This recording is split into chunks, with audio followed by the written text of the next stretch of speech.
자매의 간증입니다. 이 자매는 세상적으로 참 좋은 직업을 가지고 있는 자매였습니다. 결혼할 때가 되어져서 신부감을 고르게 되어지는데 이런저런 중매가 들어옵니다. 근데 한 사람이 들어오는데 그 사람은 의사입니다. 누가 보더라도 유명한 의사이기 때문에 그 사람에 대해서 마음이 가지만 근데 그 사람이 예수를 믿지 않는 거였습니다. 그 사람과 만나서 이야기를 하면서 결혼의 전제 조건이 교회를 다니면 결혼을 허락해 주겠다라고 교회 다니는 조건으로 그 남자와 결혼을 하게 되어집니다. 결혼을 하고 나서 이 자매의 가정에 늘 어두움과 먹구름이 끼워져 있습니다. 그런데 결혼한 그 남편은 언제든지 그 자매를 따라서 늘 교회에 앉아 있는 거예요. 그런데 자매의 마음에는 마음이 편하지가 않는 거예요. 분명히 결혼 조건으로 교회를 다니는 것으로 허용하고 매 주일마다 빠짐없이 교회에 앉아 있지만 그 남편이라는 분이 늘 졸고 딴짓하고 다른 곳을 쳐다보면서 예배의 은혜를 전혀 받지 못하는 거예요. 그래서 그 자매가 도저히 안 되겠다, 이 남자와 이혼을 해야겠다라는 결심을 하게 되어지는 거예요. 그러면서 구역장님과 전사님과 목사님에게 이 남편을 위해서 내가 한 번도 기도해 본 적이 없었다는 거예요. 그래서 이혼을 하기 전에 이 남편을 위해서 구역장과 전사님과 목사님에게 우리 남편을 위해서 좀 기도해 주세요 라고 부탁을 한 거예요. 자기도 열심히 그 남편을 위해서 기도하기 시작한 거예요. 그런데 어느 날부터 남편이 사랑스럽게 보이더라는 거예요. 남편의 그 모습이 사랑스럽게 보이더라는 거예요. 그리고 나서 남편의 눈에는 아내가 자기를 사랑스럽게 보이니까 전에 연애할 때 보았던 그 아내의 발랄함이 이제 조금씩 살아나는 것을 보면서 교회에 대한 기쁨을 회복하게 되어지고 교회 안에서 은혜를 받게 되어지는 그 놀라운 일이 일어났다라고 간증을 하였다는 거예요. 이 간증은 오늘 우리에게 무엇을 말하는 거예요? 교회를 다니는 것만이 가정 구원의 역사가 일어나는 게 아니라는 거예요. 남편이 교회를 다닌다, 아내가 교회를 다닌다, 자녀들이 교회를 다닌다, 이것이 우리 가정의 구원의 역사가 일어났습니다 라고 우리는 말하기에는 너무나 많은 것들을 내포하고 있다는 거예요. 주 예수를 믿으면 너와 내 가정이 구원을 받으리라. 주 예수를 믿는 것이 무엇이며 우리의 가정이 구원을 받는다는 것이 무엇인가에 대해서 의미를 던져준다는 것입니다. 너와 내 가족이 구원을 얻게 되어지는, 다시 말해서 주 예수를 믿는다는 그 의미를 명확하게 그려주는 그 말씀, 상관되어지는 말씀이 있었습니다. 그게 무엇일까요? 저는 마태복음 18장 21절에 1만 달란트 빚진 자에 대한 비유를 여러분에게 들어 보이고 싶습니다. 마태복음 18장 21절에 보면 그때에 베드로가 나와 가로되 주여 형제가 내게 죄를 범하면 몇 번이나 용서하여 주리이까? 7번까지 하오리까? 예수께서 가라사대 내가 이르노니 7번뿐만 아니라 70번씩 7번이라도 할지니라. 너희가 각각 중심으로 형제를 용서하지 아니하면 내 천부께서도 너희에게 이와 같이 하시리라 라고 표현합니다. 그러면서 1만 달란트 비유를 들어서 말씀을 하는 거예요. 이 1만 달란트의 비유는 다시 말해서 가족 구원의 역사가 일어나게 되어주는 가장 중요한 핵심, 그 연결고리는 어디에 있다는 거예요? 사함 받는 것이 있다라고 우리에게 말씀하는 거예요. 오늘 가족 구원의 역사가 일어나게 되어지는 그 핵심적인 요소 중에 하나가 뭐라는 거예요? 사함에 대해서 예수님께서는 1만 달란트 비유를 통해서 말씀하고 있는 거예요. 우리가 내 남편의 교회를 다니고 있지만 우리 가정 안에 그 구원의 기쁨과 또한 구원에 말할 수 없는 감격이 없게 되어지는 근원적인 이유는 무엇 때문이라는 거예요. 이 제사함에 대한 부분을 우리가 온전히 체험하지 못하기 때문이라는 것입니다. 두 번째 내용은 누가복음 6장 27절의 말씀입니다. 너희 듣는 자에게 내가 이르노니 너희 원수를 사랑하며 너희를 미워하는 자를 선대하며 너희를 저주하는 자를 위하여서 축복하며 너희를 모욕하는 자를 위하여서 기도하라. 너희 입밤을 치는 자에게 젖밤도 들이대며 내 겉옷을 빼앗는 자에게도 속옷도 거절하지 말라. 내게 구하는 자에게 주며 내 것을 가져가는 자에게 다시 달라 하지 말며 오직 너희는 원수를 사랑하고 선대하며 아무것도 바라지 말고 구워주라. 그리하면 너희의 상이 클 것이요 또 지극히 높으신 이의 아들들이 되리니 그는 은혜를 모르는 자와 악한 자에게도 인자하시느니라 라고 표현을 하고 있다는 거예요.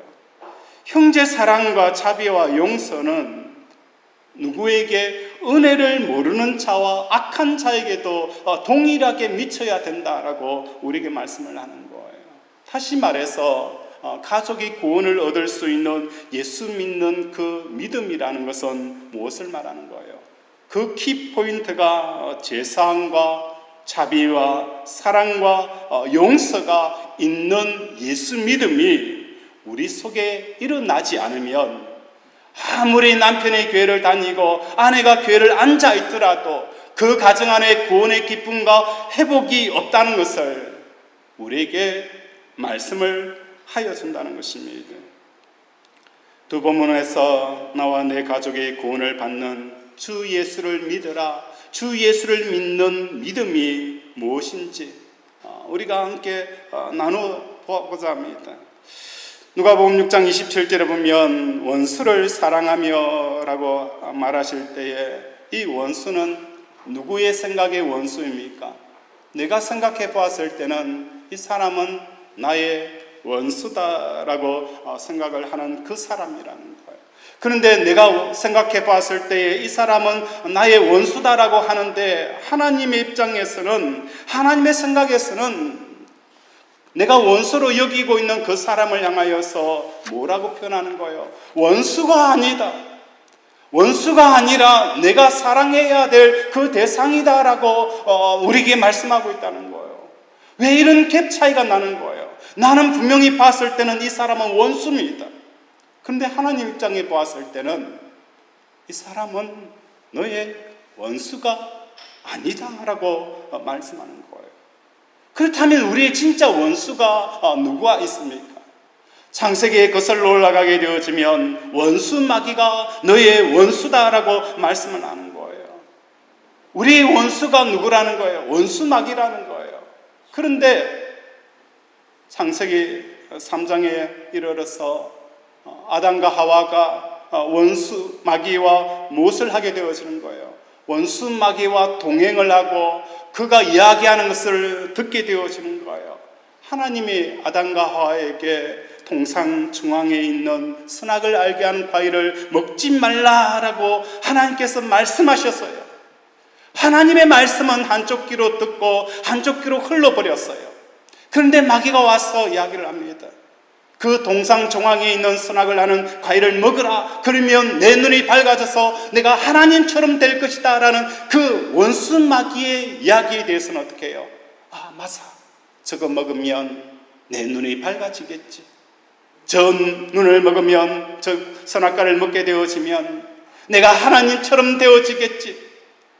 마귀의 의견과 마귀의 이야기를 듣는 것, 이것이 마귀와 동행하는 것일까요? 하나님의 말씀을 듣는 게 하나님과 동행하는 것일까요? 아담은 하나님의 말씀을 듣지 아니하고 마귀의 이야기를 들었다는 것은 마귀의 생각에 동의하고 동조하고 그와 동행하게 되어졌다는 거예요. 진짜 원수와 동행하게 되어지니까 어떤 결과가 나타나게 되어지는 거예요. 실제로 원수가 아닌 사람을 원수로 취급하게 되어지는 결과를 가져왔다는 거예요. 원수와 동행하고 원수의 이야기와 원수의 생각을 내가 따르게 되어지면 진짜 원수가 아닌 그 사람을 원수 취급하게 되어지는 결과를 가져온 거예요. 이게 뭡니까? 타락의 결과였습니다. 아담이 낳은 가인과 아벨이 형제지간이었습니다. 그런데 아담이 원수 마귀를 동행하게 되어지고 또한 원수 마귀와 함께하게 되어지니까 결국은 어떻게 되어지는 거예요? 가인이 아벨을 쳐서 죽이게 되어진다는 거예요. 이게 뭡니까? 타락의 결과고 죄의 결과가 사람으로 원수를 삼는 일이 일어나게 되어진 것이 창세기 3장에서 우리에게 기록을 하고 있다는 것입니다. 사람이 원수로 보이고 원수로 느껴지고 원수로 여기게 되어지는 그 근원적인 이유는 죄 때문이라는 것입니다. 제가 완전히 사함받게 되어지고 죄의 굴레로부터 벗어날 수만 있다면 인간은 인간에 대하여서 결코 원수로 여길 수 없다는 것입니다.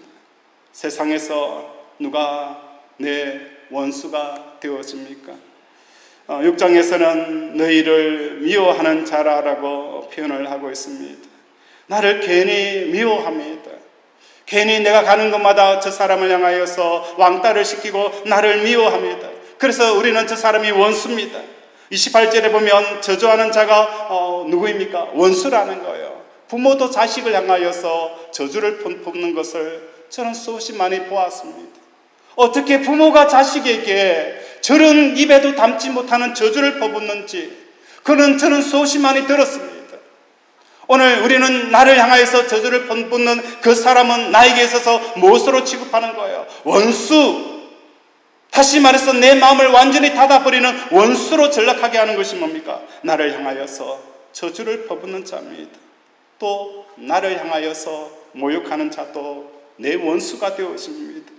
사람들 앞에서 나를 내동댕이 칩니다. 그래서 완전히 지근지근 밟아버립니다. 그래서 내 마음속에 저 사람은 나의 원수입니다. 그리고 겉옷을 뺏는 자, 내 물건을 강탈하고 나에게 손해를 끼치는 자, 이 사람도 다 원수입니다. 더 나아가서 내게 구하는 자도 원수라는 거예요. 오늘도 나에게 찾아와서 오리를 가자, 신리를 가자, 이것 해달라, 저것 해달라. 그러면 우리는 그 사람을 향하여서 무엇으로 취급하게 되어지는 거예요? 원수로 취급하게 되어진다는 것입니다. 원수를 오늘 예수님께서 사랑하라 라고 말씀합니다. 우리는 그 원수를 결코 사랑할 수가 없습니다. 나를 저주하는 저 사람을 내가 어떻게 용서할 수 있을까? 나를 사람들에게 모욕거리로 만들어버리는 저 사람을 어떻게 내가 용서할 수 있을까? 나에게 손해를 끼치는 그 사람 내가 어떻게 용서할 수 있을까? 결코 우리는 그 사람을 용서할 수가 없다는 것입니다. 우리는 할 수도 없고 하기도 싫고 하고 싶은 마음도 없습니다. 그런데 왜 우리가 이렇게 용서를 못하게 되어지는 이유가 무엇 때문일까요? 그것은 다른 것이 아니라 우리가 아직 십자가의 길로 들어서지 않았기 때문이라는 거예요. 여러분에게 이야기하고 싶은 것은 그 사람의 인격에 대한 이야기를 하고 싶은 게 아니라는 거예요. 용서를 하지 못하는 그 사람 인격을 가졌기 때문에 그 사람의 그 잘못을 내가 말하고 싶은 게 아니라는 거예요. 너는 왜 그런 인격을 가지면서 왜 그렇게 하지 못하느냐, 인격의 문제를 내가 다루고 싶은 게 아니라는 거예요. 저는 인격 문제를 다루고 싶은 게 아닙니다. 뭘 다루고 싶으냐? 이걸 다루고 싶은 거예요. 우리가 용서하지 못하는 것은 십자가의 길로 들어서지 않았기 때문에 내 속에 용서가 이루어지지 않는, 이걸 저는 말씀하고 싶은 거예요. 십자가라는 것은 무엇을 말하는 것입니까? 예수님이 가져오신 하나님의 나라와 이 땅, 아담과 하와가 선악과를 따먹고 저주를 받게 되어져서 가시와 엉겅퀴가 나는 이 땅의 그 적경지, 그 경계가 무엇으로 이루어져 있는 거예요? 십자가를 통해서, 십자가의 문을 통해서 우리는 어디로 갈 수 있는 거예요? 하나님의 나라에 들어갈 수가 있다는 거예요. 오늘 이 땅에 살아가는 많은 사람들, 가시와 엉겅퀴가 가득한 저주받은 땅에서 하나님 나라에 들어갈 수 있는 그 경계 문은 뭐예요? 십자가라는 거예요. 이 십자가를 통해서 우리가 들어가게 되어지면 그 속에 무엇을 느끼게 되어지는 거예요? 하나님의 나라의 어와 희락과 평강이 부어지는 역사가 일어나는 거예요. 하나님의 나라에 들어갈 수 있는 유일한 출구는 오직 십자가 외에는 없어요. 이 땅에 어떤 물도 하나님 나라에 들어갈 수 있는 길은 십자가 외에는 없다는 거예요. 내가 예수님과 함께 십자가에 죽었습니다. 내가 예수님과 함께 십자가에 죽었습니다. 이것이 나로 하나님 나라에 들어가는 유일한 문의 통과문이라는 거예요.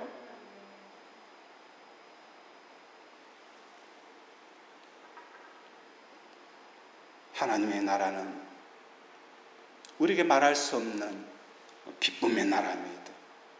하나님의 나라는 우리에게 말할 수 없는 위로와 만족을 주는 나라입니다. 오늘날 우리가 원수가 생기게 되어지는 근원적인 원인은 무엇입니까? 위로거리 없는 세상, 만족거리가 없는 세상, 기뻐할 것이 없는 이 세상에서 오늘 우리가 이 땅에 살아가면서 원수가 되어지는 근원적인 이유는 무엇 때문인 거예요? 위로거리를 가지고 서로 파이를 나누려는 곳에서부터 원수가 생기게 되어진 거예요. 한정되어져 있는 위로, 한정되어져 있는 만족, 한정되어져 있는 기쁨거리를 서로 파이를 나누고 누가 조금 더 많이 가져가고 누가 조금 더 덜 가져가느냐, 이 치열한 전쟁이 우리로 하여금 무엇을 만들어 준 거예요? 원수를 탄생시켰다는 거예요. 다시 말해서 십자가를 통해서 하나님의 나라에 들어가게 되어지면 이 땅은 우리 마음속에 무엇으로 가득하게 되어지는 거예요?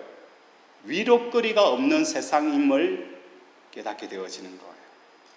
만족거리가 없는 세상임을 깨닫게 되어지고 기쁨이 없는 세상인 것을 깨닫게 되어지는 거예요. 위로와 만족과 기쁨거리가 없는 곳에서 서로 아웅거리고 치고받고 싸울 이유가 전혀 없다는 거예요. 이게 우리에게 무엇을 만들어내는 거예요? 이 땅을 살아가면서 원수 없는 자의 삶을 살아가게 하는 근원적인 이유가 바로 여기에 있는 거예요. 하나님의 나라는 진짜 우리의 참 위로인 것을 맛본 사람은 세상 살아가면서 세상으로부터 얻는 이 위로거리가 얼마나 그림자 같은 것인가를 깨닫게 되어지는 거예요. 하나님을 통해서 만족함을, 배부름을 느끼게 되어지면 이 땅에서 내가 배부르려고 그렇게 아둥바둥거리면서 치고받고 싸우면서 서로 파이를 나누려고 하였던 그것이 얼마나 그림자 같았던 것을 깨닫게 되어지는 거예요. 하나님의 나라의 기업이 어떤 것인가를 우리가 맛보게 되어지면 이 땅의 기업을 쌓기 위해서 치고받고 속이고 또 그 사람을 짓밟고 저주하고 이게 먹으려 하는 생각들이 얼마나 허무한가를 깨닫게 되어지는 거예요. 그렇게 되어지니까 이 세상의 것을 가지고 서로 싸우는 원수가 얻게 되어지는 상태, 이게 뭐라는 거예요? 원수를 사랑하게 되어지라. 원수를 사랑하라라는 이 말씀이라는 거예요. 다시 말해서 내가 원수로 여겼던 그 사람을 예수님이 사랑하라라고 말씀하시는 이 말씀은 너희의 본물을 어디에 쌓아두라라는 거예요? 하늘에 쌓아두라라고 표현하는 거예요. 우리 보물이 땅에 있게 되어지니까 부모 자식끼리 그 보물을 가지고 싸웁니다. 형제끼리 싸웁니다. 동료끼리 싸웁니다. 사람이 사람끼리 서로 싸우는 거예요. 너의 보물을 땅에 쌓아두지 말고 하늘에 쌓아두라라고 우리에게 말씀하는 게 뭡니까? 바로 주 예수를 믿는 믿음에는 반드시 무엇이 우리가 되어져야 되는 거예요. 십자가를 통해서 내가 하나님의 나라에 들어가지 않는 사람은 아무리 교회를 안고 교회에 참석하고 예배를 드린다 할지라도 그 가정 안에 구원의 기쁨과 감격이 없다는 것을 우리에게 말씀을 하고 있는 것입니다. 하나님이 나의 기쁨과 만족과 또한 나에게 배부름이 되어지니까 사람들이 나를 어떻게 생각하든지 그게 중요하지가 않습니다. 사람이 나를 어떻게 대하든지 나를 인정해 주든 인정해 주지 않든 그게 중요하지가 않다는 거예요. 사람들이 나를 미워하든 나를 미워하지 않든 나를 향하여 저주하든 그게 중요하지 않은 거예요. 하나님께서 나의 힘이 되어줍니다. 나의 산성이 되어줍니다. 나의 방패가 되어줍니다. 나의 상급이 되어집니다. 그리고 세상의 것들이 얼마나 그림자 같은 것을 깨닫게 되어지니까 세상 사람들의 손가락질하는 것이 전혀 두렵지가 않는 것입니다. 오늘 우리 사랑하는 권속들이 온실 안에 개구리가 되어서는 안 되는 거예요. 사람들이 무슨 소리 했다고 헷가닥거리며 방랑하고 민감하게 그것은 그 무엇을 인격의 문제가 아니라는 거예요. 무엇의 문제는 신앙의 문제고 믿음의 문제고 구원의 문제라는 거예요. 내가 십자가에서 세상에서 나와 하나님의 나라에 들어가서 하나님의 기쁨과 기업과 하나님의 만족과 배부름이 되어지고 위로가 되어지면 세상 사람들이 가지고 파이를 나누는 그 싸움에 대해서 우리는 한 발짝 뒤로 물러서게 되어진다는 것입니다. 이러한 은혜가 있기를 바랍니다. 주 예수를 믿어라. 그리하면 너와 내 집이 구원을 받으리라. 주 예수를 믿는 이 믿음은 무엇이 존재가 되어져야 되는 거예요? 내가 예수님과 함께 십자가를 통해 이 땅에서 벗어나 하나님의 나라에 들어가서 의와 희락과 평강을 맛보는 저와 여러분이 되어질 때에 그 가정에 구원의 역사가 일어나게 되어지는 거예요. 그래서 우리 가정이 어려운 가장 근원적인 문제는 남편은 문제가 아니에요. 남편은 왜 이렇게 지질거리느냐? 그게 문제가 아니라는 거예요. 내가 아직도 세상 속에 세상의 파이를 먹고 뜯고 나누려고 하는 그 생각에 사로잡혀 있기 때문에 남편이 원수로 보이게 되어지는 그 근원적인 문제를 파악하고 우리는 회개하며 하나님께 돌아가야 되는 것을 말씀하고 싶은 거예요. 우리의 인격에 대한 이야기를 하고 싶은 게 아니라는 거예요. 두 번째로는 가정이 예수 믿게 되어지면 구원 얻는 그 믿음이라는 것은 무엇을 말하는 것일까요? 하나됨이 있어야 된다는 거예요. 가정 안에서 하나됨이라는 게 뭘 말하는 걸까? 젊었을 때에 남편이 바람을 피워가지고 다른 여자와 살다가 병이 들어서 자기에게 찾아옵니다. 이제 세상 재미 다 보고 힘도 없고 병이 들었으니까 의지할 데도 없고 받아줄 데도 없습니다. 그래서 다시 전처를 찾아와서 나 좀 받아줘 라고 하니까 속이 부글부글 거리지만 어떻게 해요? 그래도 남편이라고 받아줍니다. 용서해 줍니다. 그런데 무엇을 하는 거예요? 사람 취급하지 않는 거예요.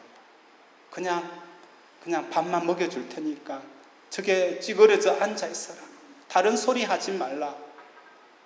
그렇게 남편의 사고 뭉치고 문제덩어리였던 남편을 어떻게 해요? 받아줍니다. 그냥 긍휼히 여겨서 받아주기만 합니다. 그리고 그 아예 아웃사이드에서 그냥 내버려 둡니다. 그게 아니라는 거예요. 오늘 남편을 향하여서 참고 견디는 게 중요한 게 아니라 무엇을 하는 거예요? 사랑하는 거예요. 사랑이라는 것은 그 무엇을 말하는 거예요? 남편과 한 몸이 되어지는 거예요. 남편과 연합이 이루어져야 된다는 거예요. 오늘 많은 아내들이 남편과 연합하는 것이 무엇인가를 모르고 그냥 예수 이름으로 그냥 용서는 해주겠다. 그러나 그것으로 끝나서는 안 되는 거예요. 그 속에 무엇이 있어야 되는 거예요? 사랑해야 되는 거예요. 사랑이라는 것은 뭘 말하는 거예요? 남편과 하나가 되어지고 연합을 하는 것을 우리에게 말씀하는 거예요. 예수님도 우리에게 뭐라고 말씀하는 거예요? 우리를 향하여서 친구로 삼으셨습니다. 우리는 죄인이었습니다. 죄인이었던 우리를 예수님께서 와서 너는 더 이상 종이 아니야, 종이 아니라 나의 친구다라고 말씀하시었고, 또 우리를 하나님과 어떻게 해요? 연합하게 하였던 그 자리까지 우리를 부르시는 것이 뭡니까? 제사함의 가장 중요한 핵심이라는 거예요. 우리가 예수를 믿고 제사함 받았다, 그래서 나는 이제 자유인이 되었다, 아무 죄를 지어도 문제가 없다, 나는 구원에 문제가 없다, 이걸 위해서 한 게 아니에요. 제사함이라는 것은 뭘 말하는 거예요? 하나님은 거룩하니 너희도 거룩하라. 나는 거룩하니 너희도 거룩해야 나와 연합할 수 있는데, 너희는 죄를 가지고 있기 때문에 나와 연합할 수 없는 거예요. 그래서 예수 그리스도를 보내어서 그분이 우리의 죄를 담당함으로 우리에게 준 이 을을 통해 하나님과 연합하게 하는 그것이 뭡니까? 우리에게 주신 구원이라는 거예요. 하나님도 죄인된 우리를 연합하기 위해서 예수 십자가 죽여서 그분과 하나 되어지는 그 자리로 우리를 부르셨어요. 그 용서함 받은 우리가 나는 예수 이름으로, 그래, 저 문제덩어리, 고칠 덩어리 내가 긍휼히 여기지만, 그러나 하나가 되어지지 않는 그것이 우리가 가정 안에 구원이 이루어지지 못하는 근원적인 문제라는 것을 깨닫는 저와 여러분이 되어지기를 원합니다. 오늘 본문 가운데 바울과 실라가 얼마나 매질을 당하고 또 얼마나 힘든 삶을 살아갔습니까? 그럼에도 불구하고 그들은 찬양과 기도로 그 옥문을 여는 것을 우리에게 보여주는 거예요. 이것이 바로 오늘 이 땅에 주 예수 그리스도를 믿는 믿음이 무엇인가를 우리에게 말씀하는 거예요. 내 보이는 환경과 여건과 상황에 매어 있게 되어지면 우리는 결코 하나님을 향하여서 그 고통 중에 찬양을 들을 수가 없는 거예요. 그 저주 속에서 하나님 앞에 감사할 수가 없는 거예요. 오늘 우리 사랑하는 권속들의 삶 가운데서 이러한 삶을 살아가기를 원합니다. 환경을 초월하고 사람들의 저주와 여건과 편견을 벗어나서 오늘도 이 편견 속에서 떠나서 하나님의 나라에 들어가는 이 십자가의 죽음을 통해서 하나님을 누리고 배부르게 되어지며 이 땅을 향한 원수와 복수하고 또 복수 갖고 싶은 마음들이 사라지게 되어지는 것, 이걸 우리에게 말씀을 하고 있는 것입니다. 요셉도 형들에게 배신을 당하였습니다. 17살 되어지는 그 요셉이 형들의 배신, 형 용서해줘, 내가 잘못해서 한 번만 살려줘 라고 그렇게 애원하고 부르짖었습니다. 그런데 형들이 그 요셉의 그 마음을 뿌리쳐 버렸습니다. 먼 타국에 가서 종살이로 하고 살아간다는 것이 그 무거운 짐이 어떤 것인가를 요셉이 얼마나 많이 느꼈겠습니까? 내가 이렇게 고통스럽게 살아가게 되어지는 원인 제공자가 형들이었어요. 그가 애굽의 총리가 되어지고 나서는 얼마나 많이 복수하고 싶은 마음이 목까지 차오르게 되어지는 거예요. 나를 이렇게 힘든 삶을 겪게 한 그 형에 대한 원수 갚음이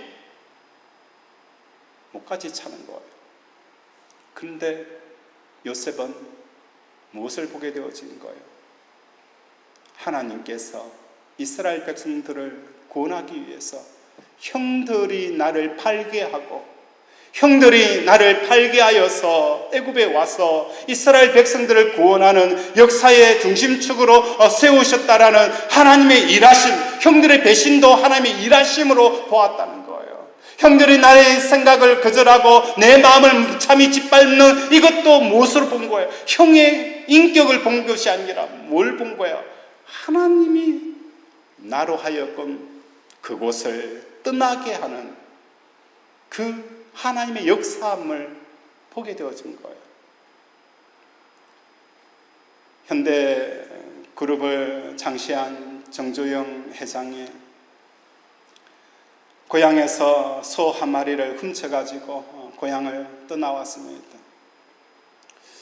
근데 우리가 생각해 봤을 때에 만약에 정주영 회장이 그 고향에서 머물러 살았더라면 그 땅에 그 지역에 만석군, 천석군, 만석군은 될 수가 있었지만 현대그룹이란 그 거대한 그 많은 식소를 먹여 살릴 수 있는 사람으로 성장하지 못하였을 것입니다. 요셉도 그 아버지 품 안에 있으면 한 부족의 족장이 될 수가 있었을 거예요. 형들을 다 물리치고 아버지의 상속을 받아서 그 땅의 족장이 되어주고 그 땅의 시족장이 될 수가 있었습니다. 하지만 한 나라에 총리의 자리는 있을 수가 없었다는 거예요. 그 총리의 자리를 이끌기 위해서 형들의 배신과 자기 감정을 무참히 짓밟는 이것을 하나님께서 하셨다라고 하신 거예요. 그래서 형들이 요셉을 두려워할 때도 내가 하나님을 대신하리까? 형들은 요셉을 팔았지만 그 팔은 것은 하나님이 팔게 하셨다라고 고백하는 것처럼 오늘 우리 사랑하는 권속들의 삶 가운데 우리의 가정을 통해서 남편을 통하여서 또 부모와 자식을 통해서 상처 있게 되어지는 그 상처를 내가 복수하고 내 입장에 바라보지 않냐고 하나님께서 나로 더 크게 하나님의 나라로 이 세상보다도 하나님 나라에 들어가게 하는 그 채찍질 역할을 하였다는 것을 우리가 깨닫게 되어지면 어떻게 되어지는 거예요? 오늘도 우리 속에 말할 수 없는 그 기쁨이 가득 차게 되어진다는 거예요. 그래서 내 삶 가운데 무엇이 사라지는 거예요? 원수가 없고 진정한 용서와 사랑과 하나됨의 역사가 일어나게 되어지는 거예요. 이러한 역사들이 저와 여러분 가정 가운데 일어나기를 주님의 이름으로 축원을 드립니다. 말씀을 생각하면서 함께 기도합니다. 주 예수를 믿어라. 그러면 너와 내 가정이 구원을 얻으리라. 남편을 교회에 다니게 하고 아내의 교회를 다니게 하고 자식을 교회에 다니게 하지만 구원의 기쁨과 감격이 없습니다. 그것은 내가 인격의 문제가 아닌 십자가의 문제입니다. 그래서 오늘도 하나님, 내가 내 남편과 아내와 자녀와 사람들과 같은 목적과 같은 결과물과 같은 먹잇감을 나누려고 서로 물어뜯는 그 자리에서 떠나 하나님이 나의 배부름과 만족과 기쁨과 기업이 됨을 오늘도 십자가를 통과함으로 누리게 하여서 이 땅에 원수가 없는 삶을 살아가게 해달라고 이 시간 주여 한번 부르면서 기도합니다. 주여! 아버지 우리를 불쌍히